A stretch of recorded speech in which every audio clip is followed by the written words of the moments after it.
I'm going to show you how to master EDM songs and get them really loud. And by EDM I mean big room, progressive house, tech house, future house, bass house, all of this. And probably I'm gonna show you tricks that nobody else talk about. I'm gonna master my song Like a Melody, that yeah, I already released it and all of this, but for the tutorial it's good. And it's super important first to have one or more reference songs. This may be not the best one for this one, it's not that close the sound, but I'm gonna use the other ones because of copyright. The first thing you need to do is to check if the song is good or not, if it has really big peaks. For example, let's say that you have here a peak that touches 0 dB or even more. Maybe it's better to go back to the mixing and control that peak, because otherwise when you limit the song, that peak is gonna get super limited more than the rest and it's gonna start distorting. In this case we don't have really big peaks that stand out too much, so that's good. The first thing I always do is to send this to a mixer channel. Why I send this to a mixer channel and I don't work with the master channel? We have a reference song, right? And when we listen to the reference song, we want to listen as it is. If we apply all the changes on the master channel, the EQ, the saturation, we make it wider and all of these effects are gonna be affecting also the reference song. So we are not gonna listen to the reference song as it is. So that's why it's good to have your song in a mixer channel and the reference song in another one. And don't touch the master. Now something really common to do is in the build-up, make it go a bit more narrow and reduce the sub-bass if it's needed. Sometimes it's not needed, and in this case not really, but it's really useful because if you make the song go a bit more narrow, then in the drop you make it go wide again and it feels like it's wider, the drop. And if you reduce the sub-bass during the build-up, then in the drop you have all the sub-bass so it feels stronger and fuller. If we listen to this song,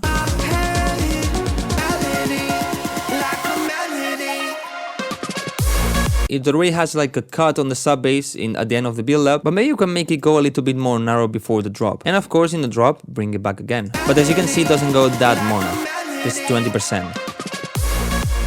After this, I always add a frequency balance and I create a volume automation. I'm gonna touch this automation when I finish the mastering, because I'm gonna check if there are some parts that maybe are too quiet. Because as you can see in the reference song, all the parts are basically touching the 0 dB. But let's say my song has something like this, well, then I need to make this part louder, right? So I'm gonna increase the volume here. And now we're gonna start with the actual mastering. Let's put an EQ and look for some resonance. For this, my advice is to go to the part where the song has more sounds. In this particular case, it's the second drop, the second part, where we also have the vocal. To look for resonance, just make a notch and increase it a lot and go like this. But sometimes it's a bit difficult to know if something is a resonance or just a loud frequency. For example, this is not really a resonance, it's basically a loud frequency. If you don't really understand the difference, what you can do is don't go that much and maybe even just solo this and try to look for that resonance. This is a resonance. It's not that strong, so I'm just maybe gonna reduce 1 or 2 dBs. And sometimes what I do is also reduce a little bit with dynamic EQ. So this way, just when the resonance is really loud, it reduces more than when it's not that loud. Also this one is a pretty annoying resonance. But as you can see, it's only in some moments, not all the time. So I'm just gonna use the dynamic EQ, maybe minus 3 dBs. So this way I think we control it pretty well. Now, of course, compare before and after.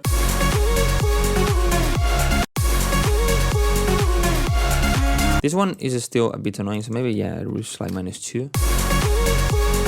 If it loses a bit of body, don't reduce that much. Then something I like to use a lot is the match EQ, but super important. This match EQ needs to be in the master, otherwise it's not gonna listen to the reference song. We're gonna click on capture and play our song. This is gonna get the average frequency response of our song, and usually play it for like 8 bars. And then we click in this capture and we play the reference song. And it's gonna make the same thing, get the average frequencies. As you can see, the reference song right now is a bit louder, so that's why the frequencies are louder, but it doesn't matter for the match EQ, it doesn't care about this. And now as you can see, it applies an EQ to get the same color. Basically what this is doing is, okay, this reference song has this amount of bass, but your song doesn't have that much, we increase it. Your song has too much, we decrease it. So I use this to get the same kind of tonal balance, to get the same color. I make it a bit smoother, like 60-70%, and well, if we increase it a lot, it's gonna be like this. Way too much, way too bright, but I like it. I'm not a big fan of what it's doing here, so maybe I can just do something like this. Of course, not that much. Sounds a bit cleaner and a bit brighter. So now we send this, save this preset as, and we send it to the mixer channel of our song. Then I like to use the Ozone Master Assistant. Why? I like to use this one because it's gonna apply a different modules like EQ, clarity, compression, all of this to sound a bit better. Then of course, I'm gonna be able to touch each one of those modules and control it as I want. If there's an EQ that I don't like, I'm not gonna use it. If there's something that is too much, I'm gonna reduce that effect. But it's gonna help me so much to get a good color and a good mastering. It's so simple, just click here and play the song. and this is just gonna listen to your song and apply different settings. Okay, I forget about this page and I go to this one, and the first thing I do is remove the maximizer. I don't want to use this limiter, or at least not now. And then I disable every little thing. Okay, first of all, in this case, it applied a master rebalance. I don't really want this because this is only for the drop. It was only listening to a drop, but in the break, in my opinion, the vocal is good. Also, I want the vocal in the drop as I have it. Then it's applying an EQ, basically boosting the highs. Let me check how it sounds. I always have the gain match, so it's way better to compare before and after. It's not bad, but maybe not that much, a little bit less. Now the impact. I'm not a big fan of this module, but let's check it before and after.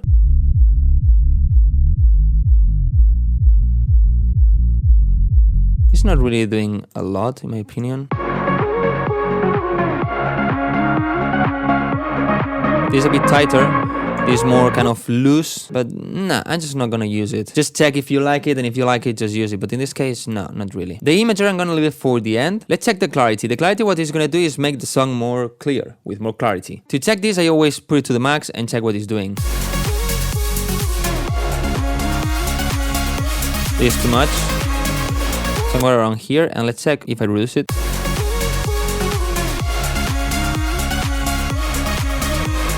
I kind of like it, but not that much, just a little bit. Now we have the stabilizer, is similar, but what it's gonna do is adapt it to the EDM shape.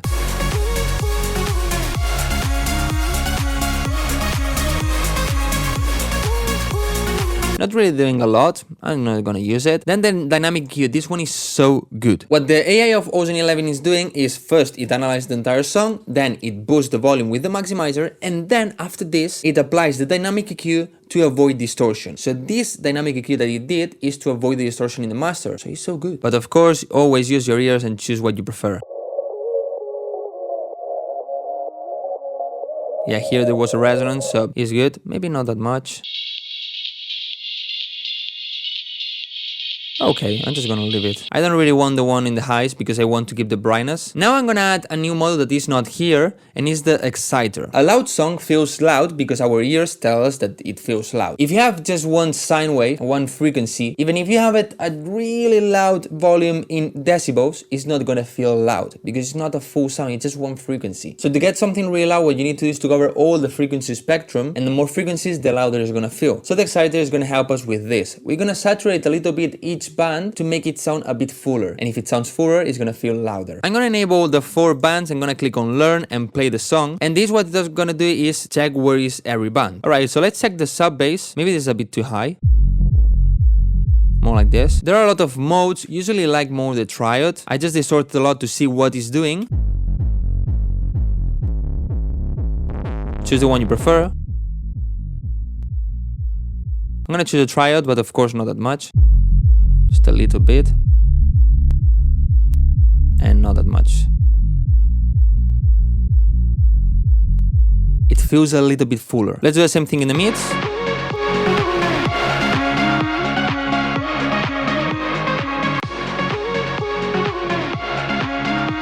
It feels a little bit warmer. On the highs,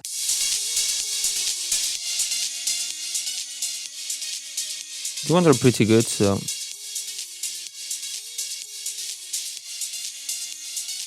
not a big change, but I'm gonna keep it. For the treble on the top high frequencies, I like to use more the dual triad, because the triad, for me, it's like it takes out a little bit of the brightness, and the dual triad gives that, and apart from giving more width.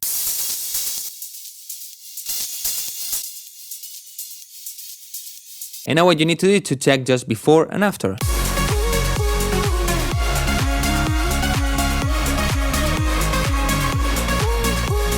It feels a little bit fuller. Finally, I'm gonna use the imager. I'm not gonna use this one, I'm just gonna reset it. And on the master, I'm gonna put another imager. Yeah, I'm gonna use the 5 because I like more the view of the 5. What I'm gonna do is click here on learn to check the bands. And on this one, I need to have exactly the same bands. Why I want 2 imagers? Why I want one in the master? Because I'm gonna use the master imager to compare with the reference song. So let's solo the bass and check our song. Check it here, but also check it here. And now check the reference one.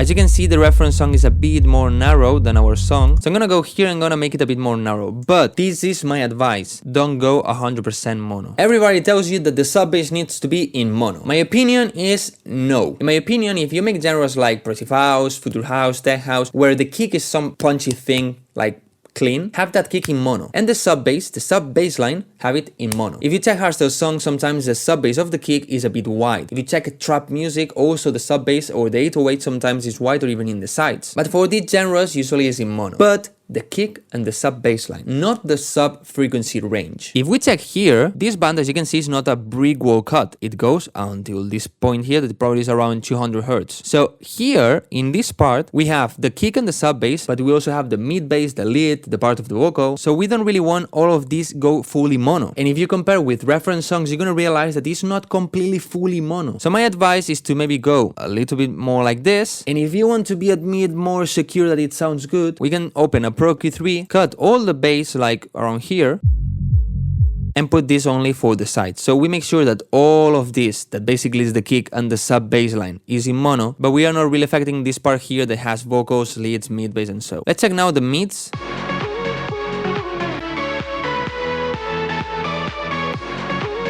If we check in the analyzer, it's pretty basically the same thing, but if we use our ears, that is super important, our song needs to be a little bit wider, just a little bit. Let's check the mid-highs. It's good, basically the same. And let's check the top high frequencies.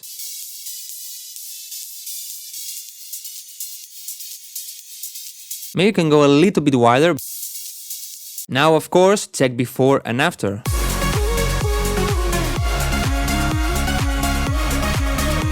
It feels wider, of course. Until here, probably you already knew all of this. But now I'm gonna tell you two things that you can do that probably nobody else talked you about and are so good. First, you can use a soothe. Soothe is so common to cut the resonance of a vocal, but you can cut the resonance of any sound. Of course, not super aggressive like this, but cut some of the resonance of your song if you think there are still some.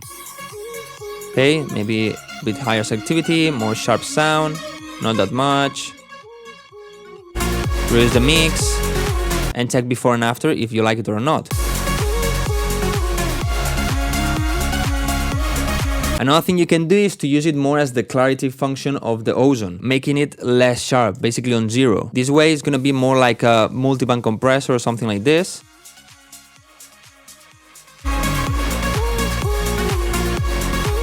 In this case, I don't really like it like this. I like it more with a sharp sound, but I'm gonna use less mix. This way we make sure it sounds way cleaner. And now I'm gonna use a Pro MB. And what I'm gonna do here, give more presence to the song. I'm gonna create a band in the mid-highs. A bit higher. I'm gonna change it to expand, increase the range around 3 dBs. Click on expert and choose free. Now we have this little bar here, and this little bar, what we're gonna do is move it to the bass. What this is gonna do is, when there's sound here, so when the kick is playing, we're gonna increase this part here and just check the difference. If I exaggerate it,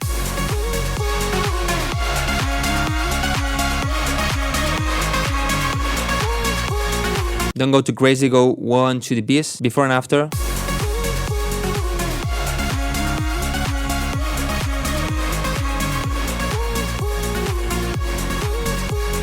Gives a bit extra presence. Last but not least, we're gonna use this EQ before we make it go really loud. I used this EQ before. This is at the final of the chain. I'm gonna just make a low cut here in stereo mode, of course. Don't go too crazy like this. 30, 24 dBs per octave is the best to avoid some phase problems. And usually, depends on the song, but usually go around 30 Hz. I feel like what's below this is not really that important, but also this is not a brick wall. So we are not really cutting all of this. And if we zoom out, as you can see, we're just reducing a bit the volume here. Then for the highs, I do the same thing, but I go around 19K, 19500 to remove a bit of the highs and the really top high frequencies that we don't want.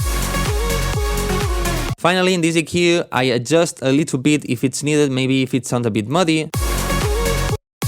I feel like this is a bit too much. So I'm gonna reduce a little bit, but just like half dB, 1 dB, if you need to go like this, probably go back to the mixing and it will be better. In this case, what I'm gonna do is use the dynamic. And if you didn't do the previous step, the Pro MB thing, what you can do is here, take a wide band, check where it sounds better, and boost a little bit to give more presence and clarity. I'm gonna add a little bit. And now is when we're gonna make it sound real loud and squeezed. In the past, I said a lot of times that I used 2 limiters, but now I changed this. First, I'm gonna use 1 clipper, and then I'm gonna use 1 limiter. Why I'm gonna do this? Okay, we have the song, okay, and we have a pick like this. What we're gonna do is, with a clipper, we're gonna cut all of this. Basically, it's cutting. With a limiter, what we do kind of is like we push it down. In the end, what you get is, if this is a kick and you cut it with a clipper, you're gonna keep some of the transient of the punch of that kick. So basically what we want to do is use a clipper until we are touching the kick, and then use a limiter to really make it sound really loud. I use the K clip 0, it's free, and I'm gonna use the SM exoscope to check where the kick is and when we are really clipping. This is the kick, okay? I want to reduce until the kick is getting a bit of clipping. To make sure the first dB is really reducing is because of the clipper, so it's where we keep the punch as I said before, and it's not the limiter, the one that is first touching the kick, and we lose that punch.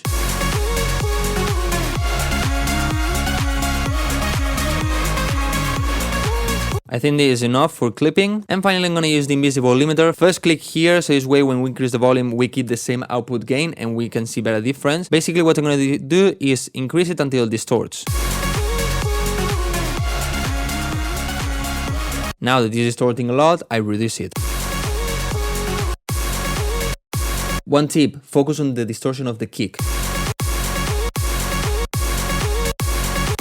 I think here it's not distorting. Something that I like to do is to go here, disable and enable, and see the difference if it's really distorting or not. I think I can go a bit louder. Now let's say how loud we are. We play the song and we see we are at -4.6, -4.3.2. -4, this is really loud. How loud you should be? My advice is that you check the reference song. The reference song is -4.2, 3 also. Okay, it's a bit more quiet. If the reference song was at -5, -6, this doesn't mean that you need to be exactly at -5, -6. You can be louder, and that's not bad in my opinion. But if my song is louder, usually what I do is I reduce a little bit the limiter. Why? First, because I have some freedom to still be louder than the reference song. But second and most important, because this way I avoid making the song sound a bit overcompressed, but also I make sure that there is no distortion at all. Because if right now it's not distorting, if I reduce it, there's even less distortion. But you need to think that maybe there are some parts of the song that you didn't hear that there is a little bit of distortion. So if you can reduce it a little bit, better. So just go back maybe to 8.5, so we are more secure. Now, last but not least, it's super important to do these things. First, check your song with the reference song just using your ears. Compare them, okay? Listen to the reference song, listen to yours. Do they have the same brightness? Do they have the same mids, the same attack, the same bass? All of this. We can just do it like this.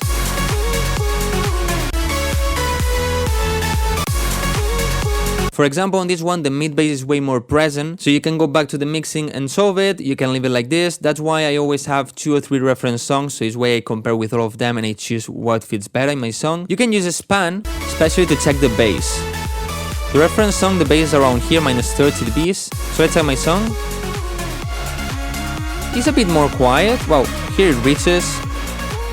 I could boost a bit more the bass if I want to. And then something really important before exporting the song is to put each plugin in the highest quality possible. So for example, in the Ozone, if I go to Exciter, I have the oversampling. This is gonna avoid some bad distortion and aliasing and these things. On Soothe, if I want to, I could have the 2x or 4x. In the Pro MB also I can have the oversampling in 4x. In the Fab Filter Pro Q3 I could have it in linear phase. But my advice, don't go higher than linear phase, otherwise you're gonna have a lot of pre-ringing and you don't want this. And on the limiter I'm gonna have it in 16x. Do this just before exporting, because this is gonna use a lot of CPU, and if you don't have a powerful computer, it's gonna be so annoying to master with all these glitchy sounds. Then just export it, and I recommend you to put it back in this project. Why I recommend you to put it back in the project? To check how is the waveform. As I said before, if for example this part was more like this, then I will go to this frequency balance that I have here that is before all the mastering, and I would increase only this part. So this way I get a more average volume during all the song. You don't need to go too crazy, and here of course is good. Or for example, you check the reference song, this part is only an ARP, so it's obviously super quiet. You don't need to make this really loud, otherwise it's gonna sound bad. But basically this is how you can master your tracks and get really loud volume. As you could see, -4L UFS in a Pro song is really loud, and you can use this process for every genre that exists in the world. It doesn't matter if it's EDM or even hip hop or pop. I hope you learned something, and see you in the next video.